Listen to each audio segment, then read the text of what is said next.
Hello, welcome to Last Call, a place for answers. Not all the answers, some answers. And, I'm going to be summarizing, first of all, a little bit of what I covered on the last video. But, you can see by the title of this episode, Pay No Attention to the Planet Behind the Curtain. We're going to be addressing that obfuscation issue. First up, this clip of, you're pretty much busted when you can see the thing. And, for many years now, people who are in the know, researchers and amateur and professional astronomers, have seen the thing coming in and are aware that it's here and the solar system is in, at least on the, enough to affect our planet on a major scale. And we don't know the distances and that kind of thing. We haven't confirmed any of that. But the main planet, if you will, object, is so magnetic that it doesn't have to be close, but it's getting closer every day and it's wreaking havoc. And this is just the beginning, folks. But so if you remember in the last video, off to the left on this clip, you see the big CME we had back a few weeks ago or a couple weeks ago. And then in the middle, you see either Earth or Venus. I believe that's Earth. And then off to the far right, you see the object itself. Nothing should be there. That shouldn't be there. That object on the far right should not be there. And it is a spheric. It is obviously an object. We've seen this many times on proton and electron ionic filters, the different types of filters they have on the satellite composites and energy pictures. I use the term energy pictures so people can understand. The reason I'm doing these videos, it's multifaceted, but is because a lot of people are seeing a lot of things and they don't know what they're looking at. Most of the guys that do the videos don't have time to go back and explain. So I'm trying to delineate and define some of this stuff for people so they know what they're looking at. So really, it's an energy picture, and there's no light spectrum, so they can't call it a lens flare. For years, NASA everything was a lens flare, and they just poo-pooed it and tried to get people to ignore it. Well, and, there's as I shared before in other videos, there's just a plethora of other resources, government resources that your tax dollars paid for that are out there for you to use. And you can get this information on your own here at Stereo Science Center and Space Weather, and there's different, lots of stuff like that. Core 1 and Core 2 you can find here, and what you're looking at, it's the same thing as getting busted by the other satellite composite I just had up, where you were looking through a proton energy filter to pick up, a picture of that object that was coming into was already in the solar system. In this case, you have Core 2, which is the sun. You're looking at the sun. And the black center, of course, is a block, so you can see the solar flares and CMEs and the like. But it also, obviously, because it's working off of energy and different filters other than the light spectrum, you can see objects that come into the solar system or that are near the sun. So here you have several objects coming in. Here they are. I mean, duh. Oh, those are lens flares. That's what NASA will tell you. We had trouble with the camera anomaly, glitch on the blood credits. They just make it up. And people are, average persons, dragging their knuckles because of the, what's happened to our educational system. And so they buy it, hook, line, and sinker. Off to the left, you see that other object. Now, this is real. What you're seeing is real. That stuff is there. It's not supposed to be there. There's not supposed to be anything there, period. We see stuff around the sun like this coming in regularly now, and most astronomers know it. They just, nobody will listen. They want you to, they just accuse you of having a tinfoil hat. And off to the right there, or superimposed, you see that obfuscation unit. They're blocking with light lasers and Fresnel lenses, and we'll get into that in another time, how they're doing all that high-tech stuff. Now, in the same way that the last two clips showed objects that aren't supposed to be there under any circumstances, unless our solar system has been invaded by a bunch of objects, which is the case.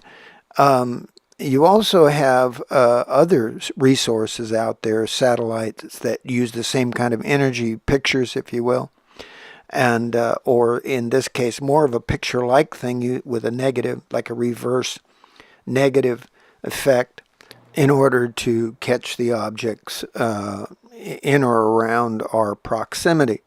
And in the same way that quite often when ISS, that is the International Space Station, is doing, some kind of filming of that one of the astronauts doing a spacewalk, working on the units, or something like that, and then they have one of these things drift through or come up over the horizon, they'll cut the feed or they'll move the camera. And it's common knowledge now in the astronomical community that they do this, and it's become a little bit, well, it's laughable, really. It's amazing. And of course, in the same way, this particular is called a geostationary satellite picture of the Earth. Here they didn't crop it close enough. They didn't block this out. You see the red arrows. There's an object there. It's like it's the elephant in the room, and albeit a small, probably an asteroid, but either way, there it is, and NASA won't talk about it. Now, what you're looking at here is this is to show you how magnetic that object is, not the one on the last clip, but in general. This entourage, if you will, plural, it's a mini solar system is the best way to think of it, has come in and done the dance. I shared in the last video that it has been discovered in the last, especially the last 20 years, that many of the solar systems out there, if not most, are binary. They have two stars that periodically intertwine that's the wrong way to put it, but they intersect their orbits and do a little dance out there, kind of like if you were looking through a microscope at some atoms. You got the orbiting objects that intersect, and then when they get in close proximity, they have a means of some, I don't understand atomic structure, but they interact and they'll do a little dance, and and that's really what's happening on a large scale here. And I'm trying to put it in these kinds of simplistic terms so people can understand what the astronomical sciences and whether professional or amateur are finding. And the discoveries there's just so much they're finding. The Bible says that in the last days knowledge will increase. Well, this is part of it. Now, what you're looking at here is our inner solar system, and we have, you see all the debris there. That's the Kuiper belt. And for those who don't know, the Kuiper belt is it's an asteroid belt. It's a debris belt. And we could get into how that was created. Gil Broussard gives a really wonderful explanation of all of that.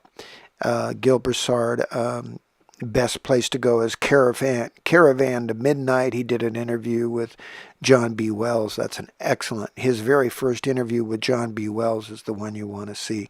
And this guy nobody's got data like that. Nobody's close. And I don't even, I'm not even in that ballpark, but that's what I'm trying to do, is help the average person understand the stuff that they're looking at. So the point is, if you look at the little arrows all over the place, those are actually comets. and nobody knew there were that many comets out there. But what has happened is those objects that have come in, what they call Nibiru or Planet 7X or Nemesis, again, about 30 names on that thing, that is our atom, if you will, that comes in. That atom structure comes in, atomic structure, if you will. Speaking analogously, we do our little dance and the solar systems intertwine, and in the past it has wreaked havoc on the planet. Gill shows that when it has come through in the past, it's, the flood, the ice age, and all types of biblical miracles. He shows how those correlate and the prophecies were fulfilled, and now we're seeing that the prophecies remaining are about to be fulfilled in the same way as this thing comes in. I mean, it's God's big Swiss clock, and he knows what he's doing, and he's going to get our attention one way or the other. And so these arrows, these comets, there's so many being drawn in because, again, the main problem child, the main planet, if you will, known as P7X, Nibiru, Nemesis, and so on, is so magnetic that it's drawing electromagnetic and hence gravitational. It is drawing in other objects towards us, and we're having more NEOs than we've ever had. NEOs are near-Earth objects. And again, NASA's keeping a tight lid on that because nearly every week we have, NEOs, near misses, and they didn't even see them coming. They talk about how they're tracking this asteroid and that, but they're coming through, and they don't even know. They give a news report after the fact. And some of these are sizable objects. I mean, the thing that hit Russia, and we're getting meteorites that are coming through that nobody's talking about also. Now, if you look at this graph here, obviously, it says there's 16,000 NEOs as of June 3rd, 2017 in this year, and 1,800 of them were near misses. So, they were dangerous. And of course, this is just the ones they know about. I mean, and some of those were, done in, like I said, in retrospect. They didn't even see them coming. Now, obviously, as I've shared before, this is a big Swiss clock up in the sky there.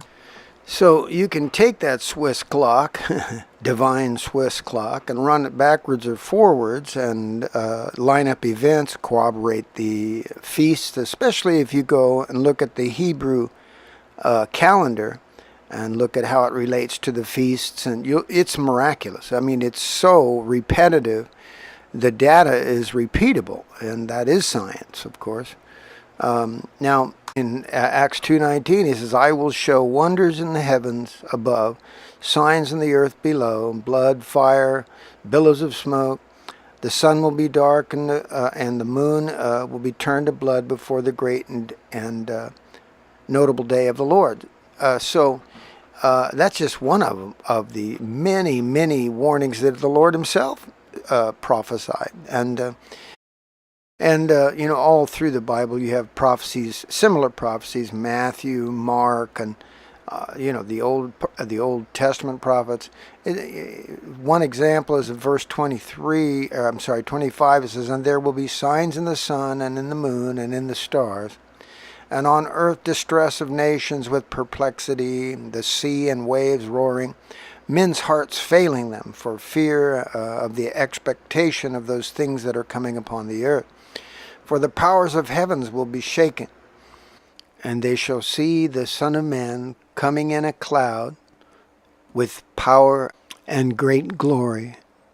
Now, when you see these things come to pass, look up and lift up your heads, because your redemption is drawing nigh.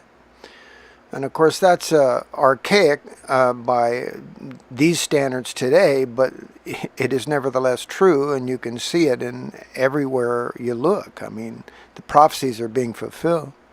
Now, coming back to that whole obfuscation, that hiding thing, that deception, Several years ago, there was a man named David Morrison who is one of the scientists over at NASA.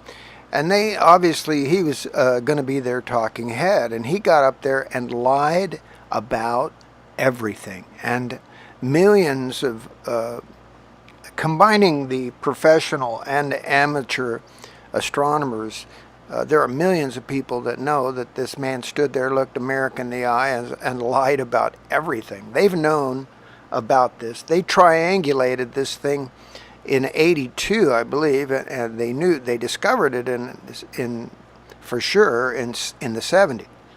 But then they triangulated it. That's why they sent the probes out there, Voyager and the other two, and they found it. And there were announcements all through the news, all over the world, especially here, of course. And nobody was paying attention. It was in the science magazines and everything. And then they went silent. I mean, hardcore silent, like, former Soviet Union silent. And I think what they obviously discovered was that this thing is going to wreak havoc beyond what most people can even imagine. But it's all prophesied. All of it's supposed to happen. It says it's going to happen, and that's what we're looking at. So this guy gets up there and lies. I mean, I saw the actual video here, and it's just nauseating. It's laughable because they've known for decades. Now, there's an ancient Greek word that the Apostle Paul used, kopros, which is really translate dunghill. For those who don't know what a dunghill is, well, and here's one of NASA's papers. I joked about this last time. This is really a good representation of a white paper, a scientific white paper from NASA. They just don't want people to know what's going on so they won't panic and destroy the banking system. And it does appear that when NASA's talking about putting out a scientific white paper, they're talking about a soft white paper on a roll. Now, in this composite, this is a radar echo. It's based on frequency, and they get a ping, if you will know what a ping is. When there's a meteor, most of the altitude on this is about 90 kilometers up in the heavens, which is irrelevant, really, unless you're doing meteoric astronomy or you're looking at atmospheric readings. It's too much to go into here. But just the plethora of debris, new debris that's come in, is amazing. I mean, it's hard to describe. I mean, like I said, this new, or it's actually the old, the Bible calls it the fiery red dragon of old. This other solar system that's come in, our binary evil twin, if you will, is so magnetic. Again, the prophecy says that it draws a third of the stars with it and casts them to the earth. And we'll get into that in just a minute here. When it says cast them to the earth, wait until you hear this stuff. Gil Broussard again talks about the fiery hail in the Bible and what they were referring to. They only had those archaic words to deal with. You take ancient man, he had 50,000 word vocabulary, and we have 1 million words in English. So they had, so really what you have is a cultural linguistic short circuit that's really just saying, hold on to your asteroids. And, since we're talking about asteroids and linguistics, one of those standard humorous rhetorical astronomical questions is, why don't they call hemorrhoids asteroids? But I digress. Hardly the time to be joking around, I guess, in light of what's coming. Now, this chart, the graph that you're looking at here is, pretty self-explanatory, but it's intense. Now, the Catalina Sky Survey, like I said, there's huge amounts of resources out there to research these things. Catalina Sky Survey is a discovery kind of outfit, and they have found more NEOs than any other survey project in history. And anyway, the point is there's more asteroids now than there's ever been, and again, the electromagnetic and gravitational influences of this new binary twin of ours has brought many more in. Now, obviously, anyone that's read the Bible knows about wormwood, which is the asteroid that will hit the Earth, and then there's a fiery mountain that's just like it, or something like it, that hits the ocean later.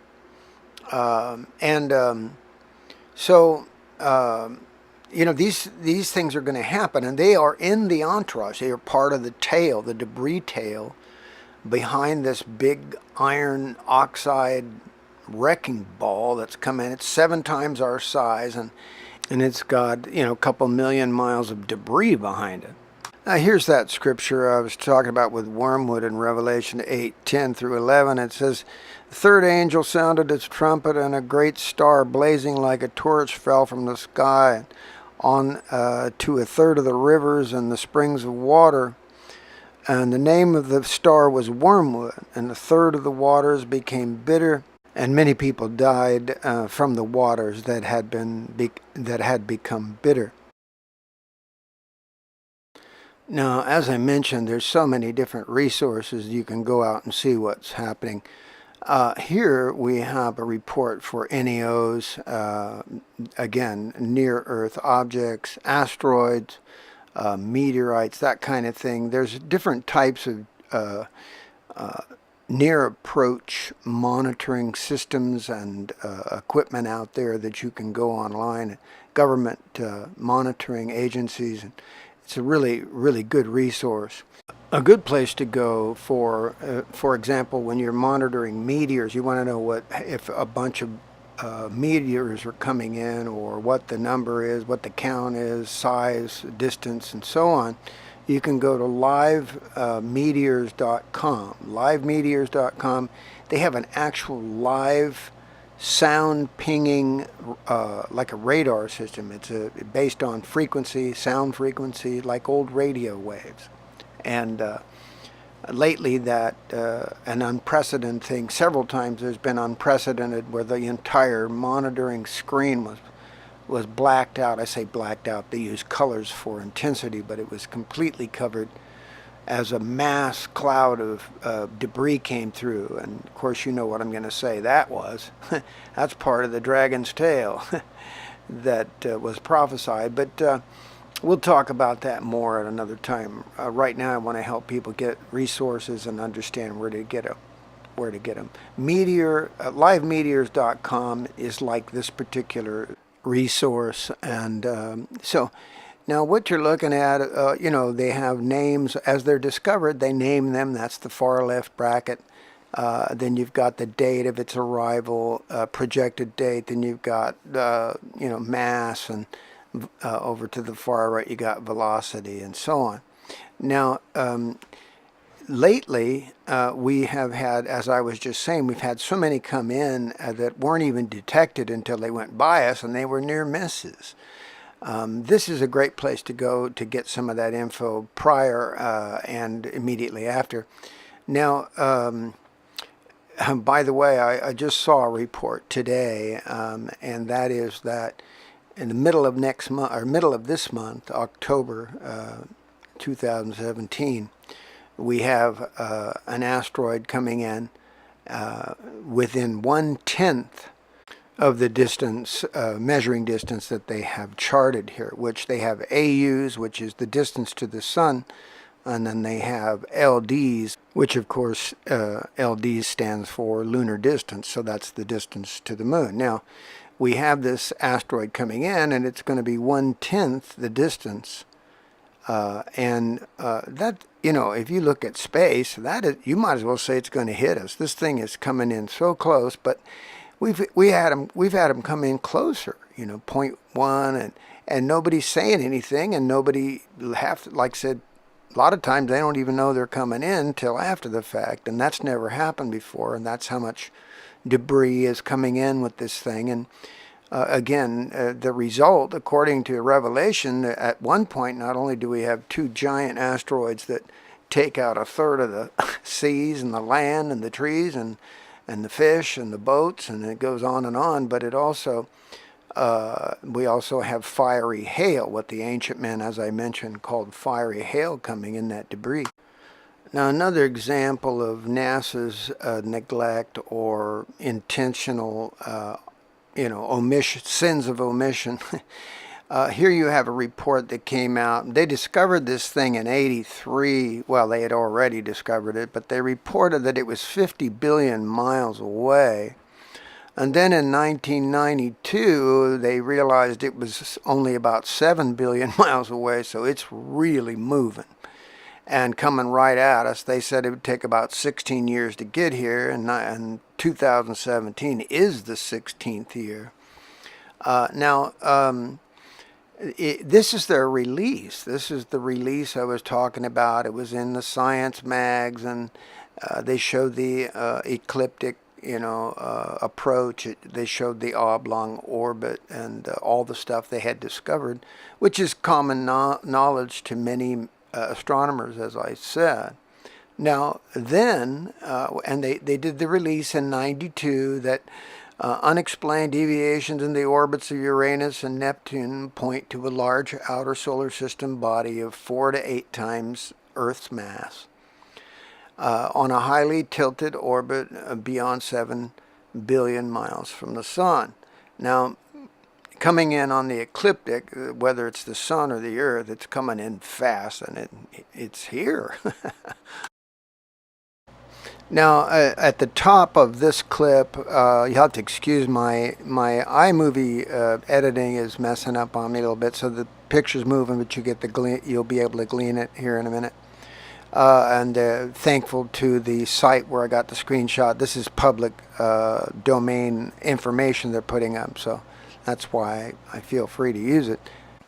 Again, the top is the release in 1992. At the bottom, when you go to look at it in 2016, it says the archive is missing some press releases from 1990 through 1994, though the archive is ostensibly linked to those files. We are working to resolve the problem and apologize for the inconvenience. Yeah. I think that calls for another look at that NASA white paper. Huh? Now, people are always saying, well, why can't we see it? If it's that close in, if it's come in, why aren't we seeing it? Well, we are. All of the weather cameras that the aviators use, like in Alaska, the bush pilots, and, well, commercial pilots in general, but also down in the southern hemisphere, they're getting a lot of sightings as well. And I told a dear friend of mine who's a skeptic, as I was originally, about this, and he said, well, if that's the case, when the sun goes by the thing, wouldn't it illuminate it? And I had to chuckle, because that's exactly what's happening. He's very bright to ask that question. And most of the people that have done the most research knew that once they knew that it was more than one object, they knew that eventually NASA was not going to be able to obfuscate. They were not going to be able to hide it. There's just too much going on out there. It's got too much debris, too many cohorts coming with it. It's got an escort. And eventually it was going to be exposed. Well, that's what's happening. In Alaska, you've got such wilderness and such bad weather all the time. It's hard for them to use the dual-purpose, chemtrails that they do. The chemtrails are really a insulation against the radiation and some of the particles, charged particles that are coming in, and the UV and so on. Because the powers that be knew that the sun was going to go sideways and we'd get all these CMEs, and it's starting now. But anyway, that's another video for another time. If you go to WSO, he gets the best sightings. I mean, Steve Olson gets the best sightings and handles this information. It is for those that are in the know and have seen through research what's going on. They know that it's a brown dwarf, as I have shared. It's a failed star, and so it's the only way you can see this darn thing is with infrared. And they have a very sophisticated way of deflecting the light with different types of lens arrays and stuff, and we won't go into that here either. but it is happening, but they can't keep up, and you can't fight the sun. When the sun gets real close to one of these objects, obviously it's going to light it up. And just same way that CME lit up that object on that proton filter slide opening at the opening of this video. So you got the, obvious physics involved and logic. It's going to light it up. It's going to define it if it gets close enough, and that's what you're looking at in this clip. Now here's another good example. You've got the thing, sun's close enough, got the proximity there, so it's going to light it up and define it. And these things are being seen all over the place. This next one, there's nothing better than a video, especially, like I said, with Steve Olson. The way he handles these videos is absolutely amazing. It's wonderful what he does with these things. And he'll run them back and forth so you can, remove all ambiguity and doubt as to whether something's stationary or whether it's a sundog or a sun flare. Lens flare. So, that's what NASA's been hiding behind for from the beginning is, oh, that's just a sundog. That's a sun flare. But a sun flare will follow or reverse the direction and stay mobile of the sun. So if they're stationary, those are objects. They can't stay put, and they can't be defined like that unless they're actually there. It's just logic and physics. It's physical. It's where you're looking at it. Now, so if you get a chance, definitely go over to WSO and check out Steve Olson, the way he handles these things.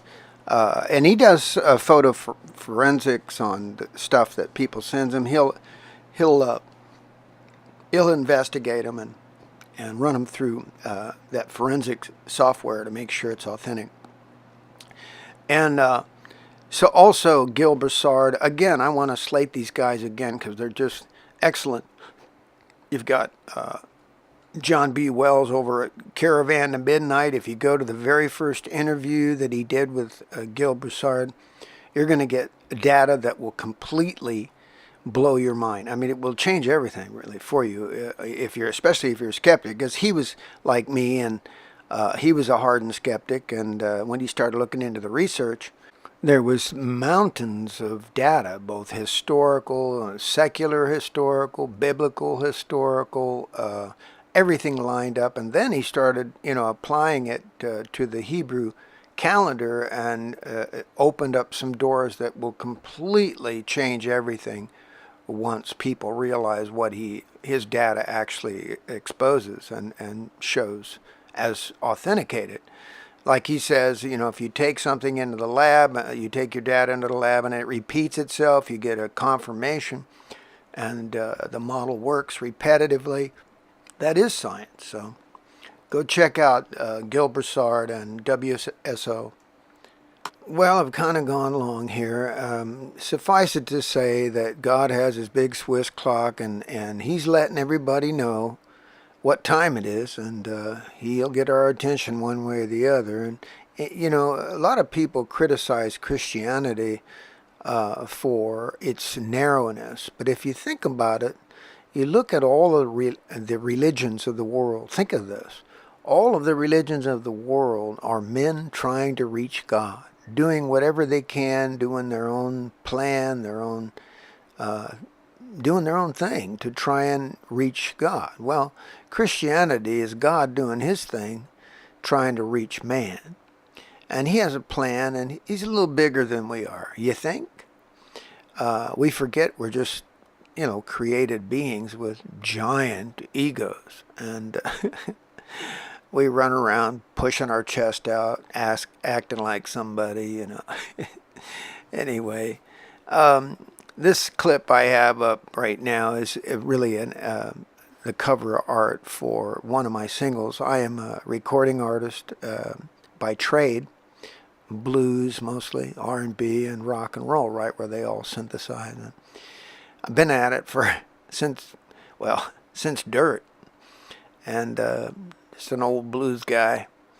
and done everything from the White House to the ghetto and everything in between. So if you like, blues and rock and roll, where they synthesize R&B, that kind of stuff, gospel, I just do a lot of different genres and love it.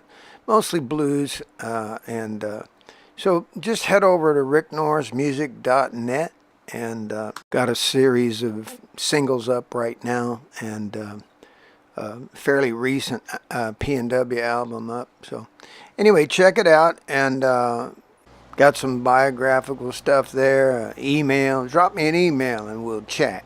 All right. God bless y'all, and more to come. Hang in there. Hang out with the king. He loves you, baby.